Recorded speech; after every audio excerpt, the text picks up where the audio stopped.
Hi, my name is Induni Amarasena.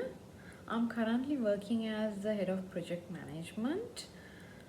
My primary role is to groom and coach project managers to perform their job well with the knowledge and right skill set. I equally support them with their day-to-day project matters. I would like to introduce myself as a trendsetter because I always strive to carve out a unique strategy to solve each and every problem assigned to me. One thing I strongly believe is leading by example. When you set an example to your subordinates and your co-workers, you're encouraging them to follow you with respect and trust. That way, you're building and you're growing your entire team along with you. Be a role model. You will be respected for who you are, not for what you are. That way, you will never have to be worried about your designation tag, your social status tag. You will be respected wherever you go indefinitely. In my opinion, coaching is simply tapping into one's mindset to make them believe in their true potential, as opposed to instruct them what to do and what not to do. Coaching is not just giving the knowledge and enlightenments and stuff like that. Coaching is actually making a better version of the individual. It will be actually succeeded if the skills are sustained.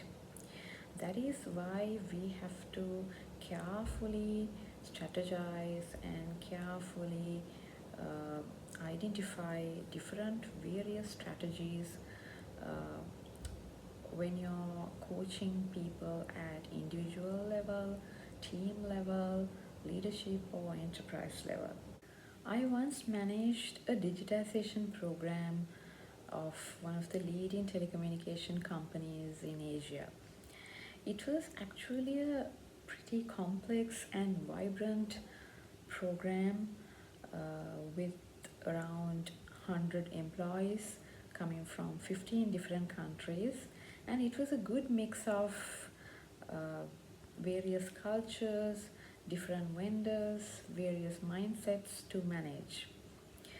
One of the key components of the digitization strategy was to build a brand new agile culture and governance.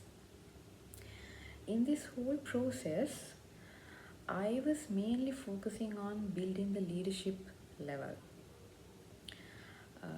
We had a designated agile coach from IBM Singapore.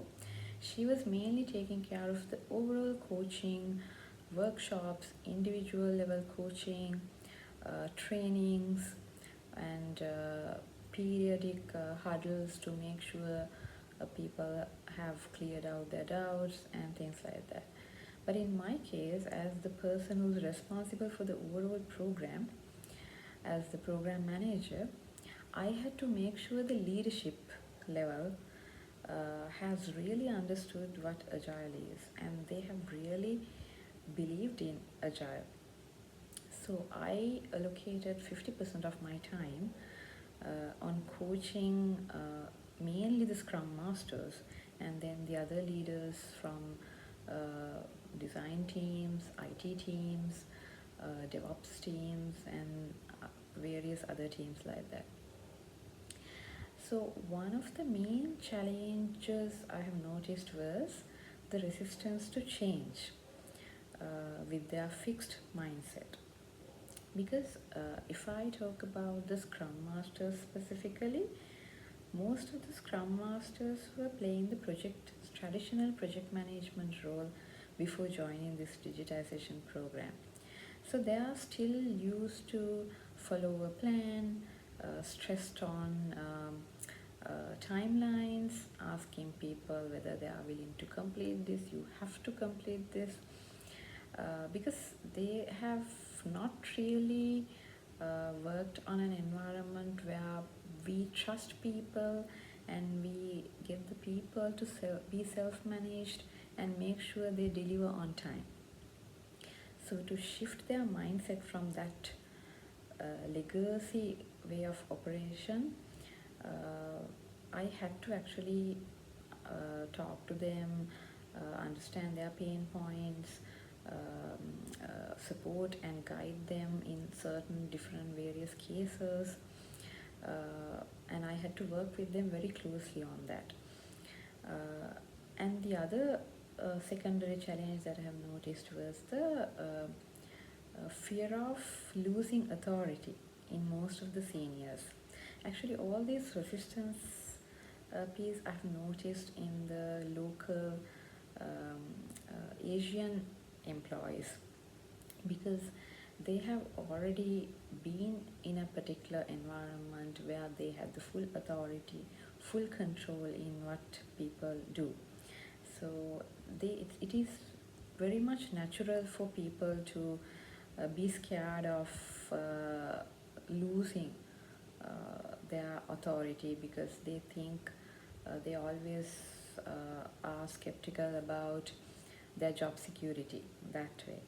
So I had to use my empathy, my listening skills, my questioning skills, and all these things to understand their real pain points and understand the problems in their shoes, in their environment, and advise them onto how they should actually play this role effectively without losing their authority or their job.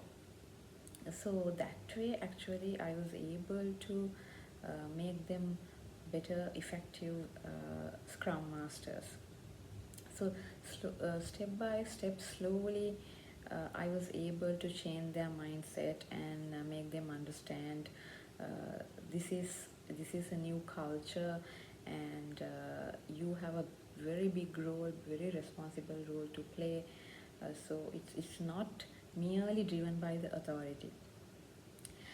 So at the same time, um, we had to make sure the team members are also changing their mode of working, because team is also tuned to wait until somebody instruct them to do something. They wait until somebody asks them whether they have completed the work. So we had to actually make sure team also understand that nobody is actually following you up. You have to be self-managed and you have to deliver your work. In this whole process, I didn't follow a specific coaching model here, but I would say my coaching approach was pretty much in line with the FAIL coaching model, because I was actively engaging with the teams, leadership, and everyone, and I tapped into the behavioral aspects. So, all in all, this particular coaching and program management experience was an amazing, remarkable experience.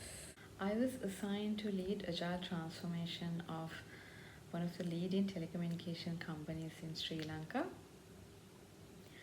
Um, in fact, it was a very unique coaching experience for me out of all. This environment was a little bit complicated, a mix of diversified mindsets. This was the IT division of that company, and there were about 7 IT teams working on specific systems of their cooperation. I was requested to drive agile transformation across the board in a very limited time frame. So apart from standard trainings, workshops, assessments, I had to play a very crucial role in agile coaching. Um, the main challenge I noticed here was the misalignment and disconnect between the teams and the management. Maybe one of the main reasons could be the locations they were working from. They were working from two different separate buildings. So management doesn't get to see the ground reality here. And teams are also not really explaining their pain points. Maybe they're scared of the management. So they are also uh, absorbing any sort of urgent requirements they are shooting into the environment, and then their work plans are affected and they are actually in a crisis. Anyway, I initiated my transformation work with the IT teams, the ground level people. Um, Actually, we had a very good progress there, and I trained them on Agile. I explained them the values. I tried to make them realize on the benefits, Agile benefits, and we set our cadence, and we agreed on social contracts. And I could see slowly people are getting into the Agile rhythm, and they're changing their mindsets. I could see they are slowly believing in Agile, and they showed some interest as well. All of a sudden, management, there were two key stakeholders from the management team. Management all of a sudden calls them and tell, uh, we have an urgent requirement. You have to treat this as the top priority. Maybe you have to stop all your work you're doing right now and attend to this. And this needs to be completed by end of this week. So then what happens is, this is seriously affecting the Agile rhythm. So the sprints and all that is affected. So then I realized I have to extend my coaching sessions to the management as well. So then I went to the management building, and then I met with the management and I started talking to them. Then I realized their pain points as well. So actually, they explained their side of the story. So I was able to understand the problems in their shoes as well. So then I realized there is a reason for them to shoot these requirements to the team level as well, because they are also under pressure. So then I actually I thought of um, explaining the same situation to the team as well. So I told them we have to strike a balance between the management requirements and our day-to-day Agile operation. And then what happened was, we actually came up with a customized way of sprint operation to allow maybe at least one item, urgent item, in case if we can't push it to the next sprint. So this is also not a permanent or like a frequent scenario. This supposed to end at some point, but initially we'll have to live with it. So then team also agreed, and the management also was happy, and I was able to bridge this gap. So in this whole process, I actually had to master my empathy, my listening skills, my PR skills, um, my questioning skills. I also had to develop myself to accommodate these problems while coaching these people. So it was an interesting work piece for me as well. I learned a lot. And at the end of the day, I was able to understand that they're progressing well, because I measured their progress. How I did that was, I initially did a small assessment to gauge where they stand, and then towards the latter part, I told them to gauge themselves as a self-assessment.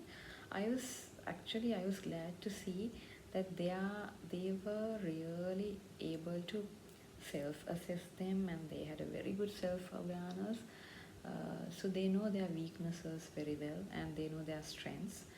So it was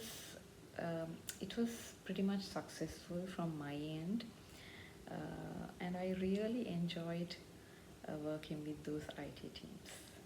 As I say, every leader should possess coaching skills to lead effectively. If you're a good leader, your followers, your subordinates will always look up to you. They will always seek guidance and support from you.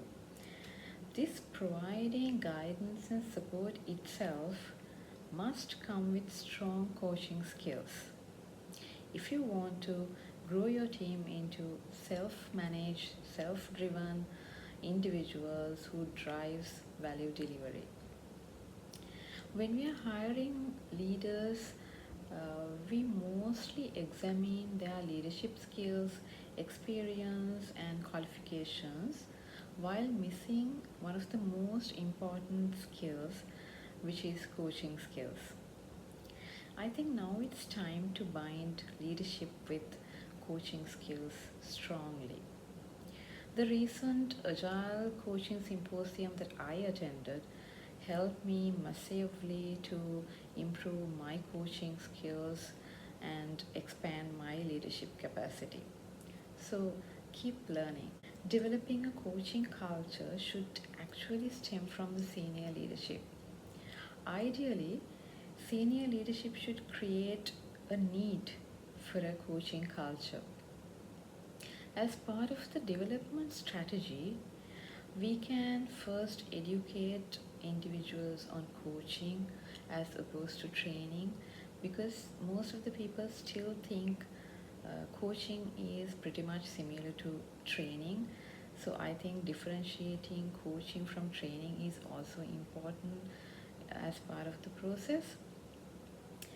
And then we can create some interest in individuals for coaching, maybe with some benefits, rewards, and stuff like that. And also we can drive coach the coach programs to make the culture sustainable.